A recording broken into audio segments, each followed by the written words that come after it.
This video is sponsored by Raycon's Everyday Earbuds, which look, feel, and sound better than ever. Raycon sent me my own pair of the Everyday Earbuds, and all I can say is wow! I've tried a lot of different earbuds, and these are honestly the most comfortable, with optimized gel tips that give a perfect in-ear fit. It also means they won't move around or budge at all whether you're working at your desk or working out. And with 8 hours of playtime and a 32-hour battery life, they've got you covered across your entire day. But most importantly, they sound great, with different sound profiles to easily customize the listening experience, making it super simple to switch depending on if you're in the mood for pure, balanced, or bass-boosted sound. It's no wonder they have over 50,000 5-star reviews, and at half the price of the other premium audio brands, I think you'll be leaving your own 5-star review soon too. So what are you waiting for? Click the link in the description box or go to buyraycon.com/infographics to get 15% off your Raycon purchase. A small band of Ukrainian college students stands on a ridge overlooking a train yard. Their mission? Repel Russian soldiers on their way to attack Kyiv.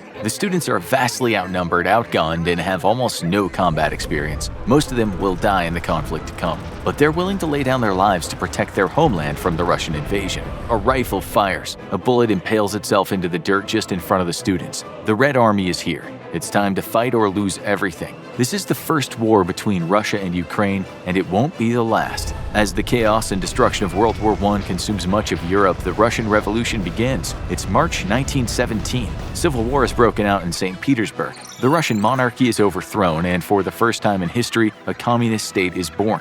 Ukrainian nationalists closely watch the events unfold in Russia. This might be the perfect opportunity to gain independence for Ukraine. With the Russian government in turmoil, less attention is being paid to what's happening beyond the capital of St. Petersburg. In the confusion surrounding the restructuring of Russia's government, Ukraine sets out to break away from the oppressive grip of Russian control. It's November 1917. The Bolsheviks seized control of the Russian government. They're now the ruling party of the land and will transform the nation into Soviet Russia under the leadership of Vladimir Lenin. As the power shifts in Russia, Ukraine splits from the country and forms the Ukrainian People's Republic.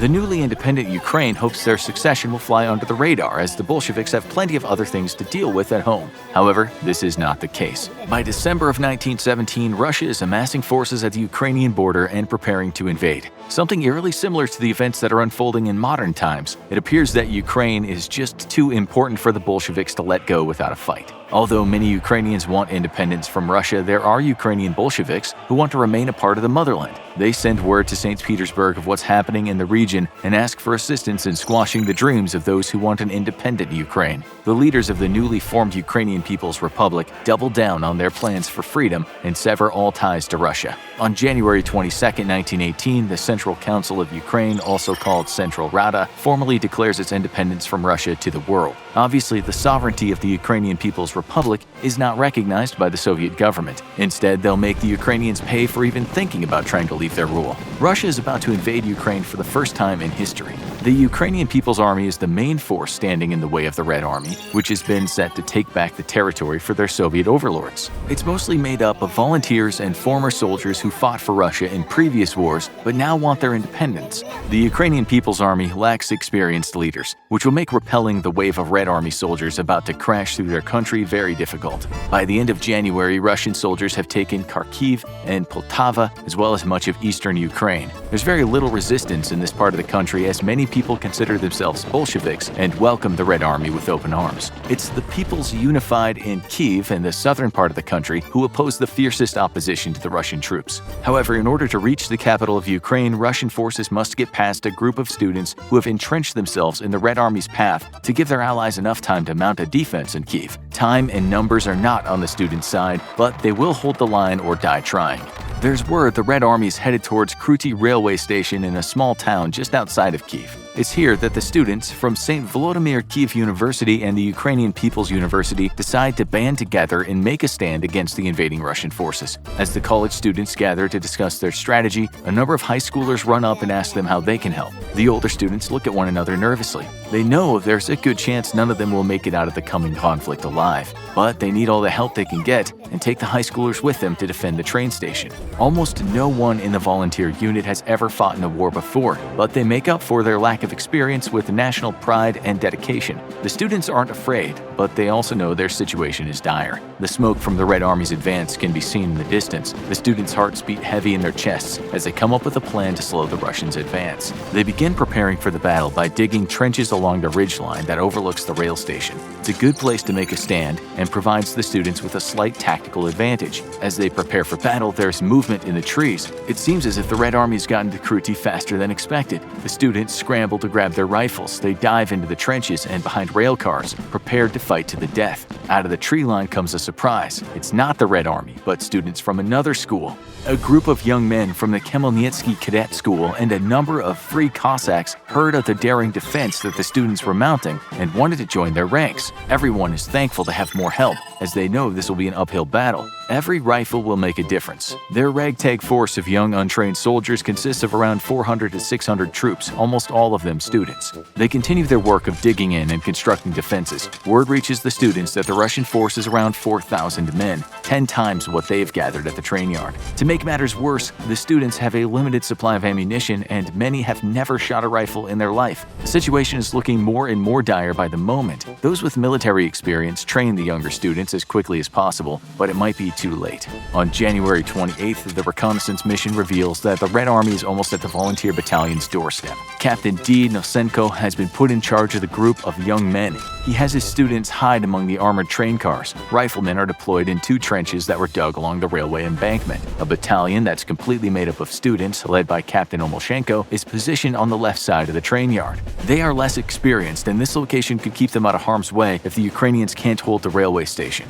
The sound of voices is heard coming down the road. Dirt kicked up from the thousands of Russian boots rises into the air as they march toward Kyiv. They have to go through Kruti first, though. The volunteer unit of students and soldiers will ensure that every step toward their goal is as miserable as possible. The Red Army has been battling its way through Ukraine, but has yet to meet much resistance. They've been in several skirmishes, and as the Ukrainian forces retreat, they blow up bridges and roads to slow the enemy's advance. This hasn't caused many Russian casualties, but it has been an annoyance and provides vital time for Ukrainian forces to regroup. Now it's up to the volunteer force of students to try and stop the enemy from reaching the capital. The students watch as the Russian soldiers crest the hill. They're more mature and better trained. Their gruff faces look as if they were bred to wage war and drink vodka. The young Ukrainians shake off their nerves and stay focused on the task at hand. As the Russians approach, the students remain silently still. They wait until their enemy is in range. One of the Russian soldiers steps onto the train track and the signal is given. The Ukrainians open fire. The Russians scramble for cover.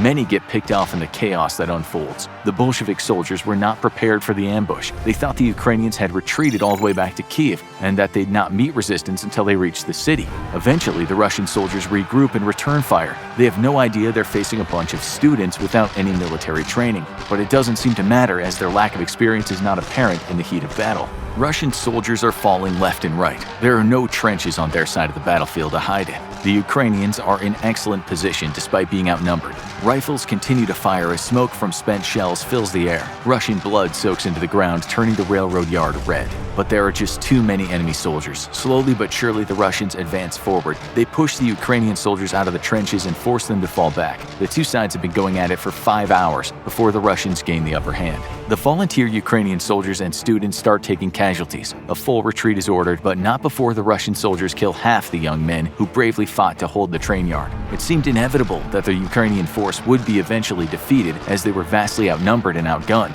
but the students fight as long as they can. They drag their wounded away from the train yard as the Red Army claims it as their own. Unfortunately, not all of the Ukrainian students are lucky enough to make it out of the Battle of Kruti alive. Over half of them are killed during the heat of battle. Even worse, 28 students are captured, and their ultimate fate will be a gruesome one. The Russians torture the young men and question them in hopes that they'll reveal information about other Ukrainian forces in the area. After they realize the students don't know anything of importance, they line them up along the train tracks to be executed by firing squad. As the students stand proudly during their final moments on the planet, a soft voice begins to sing. It's the country's anthem.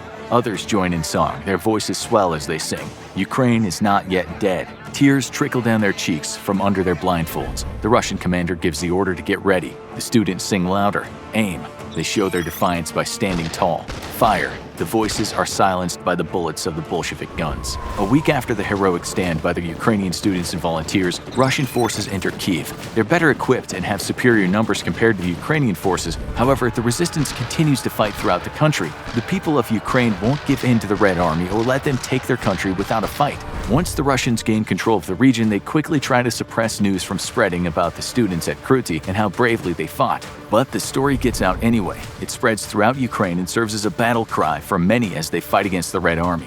The memory of the brave students at Kruty would never be forgotten. In the future, a monument would be built near where the battle took place to commemorate their heroism. The students and volunteer force that fought at Kruty are not the only ones giving the Russians problems in Ukraine. In fact, there's a whole section of the country that is in anarchy, literally. Nestor Makhno is the leader of an independent anarchist army called the Revolutionary Insurgent Army of Ukraine in the Makhnovshchina, or Free Territory of the country. 7 million inhabitants in the region no longer answer to a central authority. When Makhno and his allies gain power, they decentralize society's social and economic norms and redistribute the land in the area to the peasants. They also disassemble the wealthy estates and repurpose them as communes. The Free Territory is built on the promise of freedom for the common people. It seems that this particular idea would not be a threat to Russia, as it's similar to communism, but the Bolsheviks don't see it that way, nor do they want any part of Ukraine to remain free. Initially, the Red Army allied itself with Makhno and his anarchists. They worked together to fight against the Whites, who are another player in the fight for Ukrainian freedom, but back a very different cause.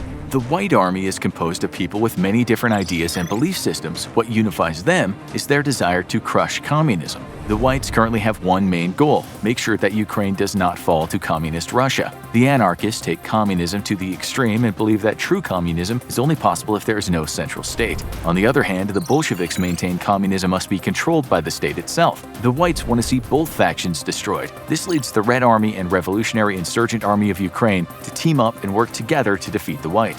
Once the Whites are subdued, Russia turns their attention to the Free Territory and attacks. Blood is spilled on both sides as the anarchists and Russians battle for control over the southern region of Ukraine. Forces are falling to the Red Army on all fronts. It seems an independent Ukraine is only a dream. They'll soon be under Russian control once again, but the leaders of the new Ukrainian People's Republic will not give up. They have an idea that's so insane, it just might work. As Ukraine tries to maintain its independence from Russia, the rest of Europe is still engaged in World War I. The uprising in St. Petersburg that led to the Bolsheviks coming to power caused Russia to pull out of the war while they focused on reforming their government back home. This is what allowed Ukraine to split away from Russia in the first place, but it also meant that almost all of the Russian military was at the Bolsheviks' disposal, and they were currently using it to retake Ukraine. So Ukrainian leaders do the only thing they can think of and try to stay out of the clutches of communist Russia. They asked the Central Powers for help. It's a difficult choice, but given the options between allying themselves with Germany or surrendering to Russia and losing their newly gained independence, the Ukrainian government decides to pursue a German alliance. On February 9, 1918, Ukraine and Germany sign an agreement that the states will work together to fight against the Red Army. Ukraine promises to provide Germany with much-needed food and supplies in return for German and Austro-Hungarian forces helping them fight against the Red Army. The Central Powers send troops and vehicles to aid the Ukrainian People's Army in their battle. Not only does Germany need food and supplies badly, but an independent Ukraine also provides a buffer between them and Russia. This will be incredibly beneficial if the Red Army ever decides to rejoin the Great War or attack from the east. German and Austro-Hungarian soldiers are much better equipped and trained than Ukrainian or Russian soldiers. With a surplus of food, resources, and men, they easily push the Red Army back toward Russian borders. By March 1, 1918, the Ukrainian and Central Power forces have retaken Kyiv. The Russians are losing men quickly. There are uprisings all across Ukraine. There's nothing the Bolsheviks can do to regain control in the region. On March 2nd, 2 days after the Central Powers helped the Ukrainian People's Army retake Kyiv, the Bolsheviks signed the Treaty of Brest-Litovsk. This treaty ends hostilities between Russia and Ukraine while also ensuring that the Central Powers won't have to worry about the Red Army attacking them along the Eastern Front. It also means that Ukraine is now in the German sphere of influence. They still remain their own independent country, but they are allied with the Central Powers and must provide food and resources to the war effort. Even though the Treaty of Brest-Litovsk is now signed, there are still rogue Bolshevik forces scattered throughout Ukraine. Some parts of the country still want to be part of a Soviet Russia. In April 1918, the Ukrainian People's Army and Imperial German Army removed the remaining Bolshevik forces out of the Donetsk Basin and Crimea. Even though there are still Russian sympathizers, there are no longer any organized Red Army or Bolshevik forces within Ukrainian borders. This means the Russians' first invasion in Ukraine is over, and they have failed in taking back control of the region. The Ukrainian People's Republic gamble to ally themselves with the Central Powers has paid off for the time being. The Red Army was no match for their advanced weaponry and skills. However, the end of the Great War is looming on the horizon, and once the Central Powers are defeated, what will become of the young Ukrainian nation?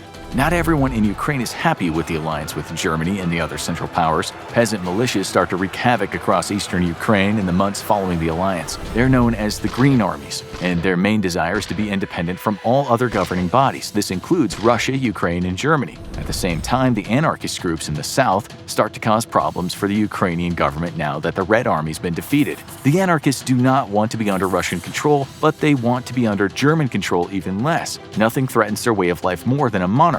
Then, the unthinkable happens for many who believe that communism is the way of the future. General Pavlo Skoropadsky leads a coup to overthrow the current Ukrainian government. The worst part for many Ukrainian people is that Skoropadsky is backed by the Germans, which can only mean one thing. Upon successfully removing all former leaders from power, Skoropadsky announces Ukraine will become more conservative and he will become the monarch of the nation. In hindsight, this isn't surprising since the last thing the Germans would want on the other side of their borders is another communist or socialist state. By installing a monarchy in Ukraine, Germany can use Skoropadsky as a puppet to ensure the resources keep flowing to their country and that Ukraine will not be a threat in the future. The Ukrainian people are furious. For all intents and purposes, their country has just replaced one form of oppression with another. Skoropadsky rescinds all socialist policies, and the country begins to look much more German than Ukrainian. However, the new government is not willing to formally declare war on any of the Triple Entente powers of World War I.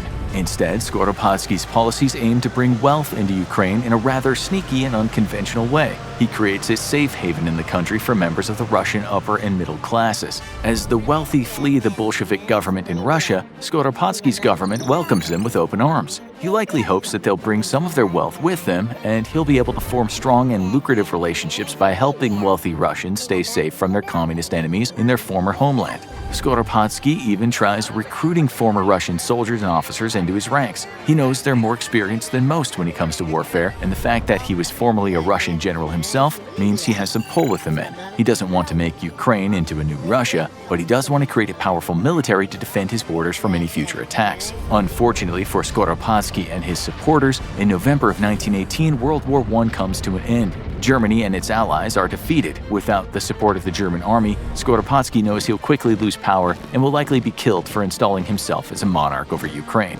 He flees the country with the rest of the German forces at the conclusion of the Great War. Now that Ukraine no longer has protection of Germany, it becomes very clear quickly what Russia will do next. For the past few months, Vladimir Lenin has been leading the country into a new era. He's now revered by the majority of Russian citizens as he claims to be driven to do only what's best for the Russian people. And in Lenin's eyes, this means regaining control of Ukraine. Almost immediately after Germany surrenders, Lenin launches his Red Army across the border and into Ukraine once again. He also launches offensives against other former Russian territories that were taken by Germany during World War I. The Russian army sweeps through the region and reclaims much of the land it lost during the Great War. By 1919, the Russians control almost all of Ukraine and capture Kyiv. They put formerly exiled Soviet Ukrainian governments back in charge of the region, and the Ukrainian People's Republic is now the Ukrainian Soviet Socialist Republic and part of Russia once again. But the Ukrainians are not done fighting yet. A renewed attempt to dismantle communism is launched from southern Russia and the Ural Mountains by the White Army. Anti-Bolshevik forces in Ukraine begin to rise up. Anton Denikin leads his volunteer army as part of the White Army known as the Don Army into central and eastern Ukraine. He's able to push the Russian forces back, and there's hope for an independent Ukraine once more. But the Red Army is just too massive. Slowly but surely, Denikin's forces are defeated and Russia reclaims all the land they had lost by 1920.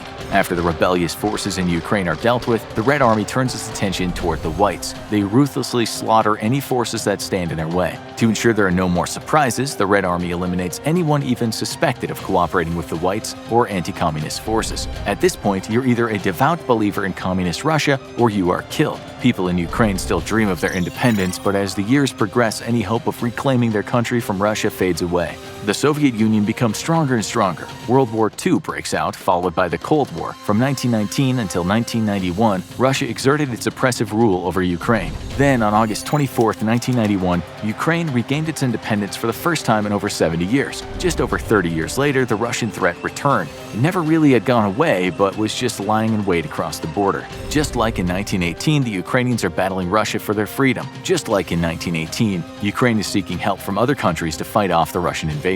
Will history repeat itself and allow Russia to once again envelop Ukraine into its borders? Or will they be defeated by the Ukrainian people with the help of the international community? Only time will tell. Thanks again to the sponsor of today's video, Raycon Everyday Earbuds. Support the Infographics Show by clicking the link in the description box or go to buyraycon.com/infographics to get 15% off your Raycon purchase.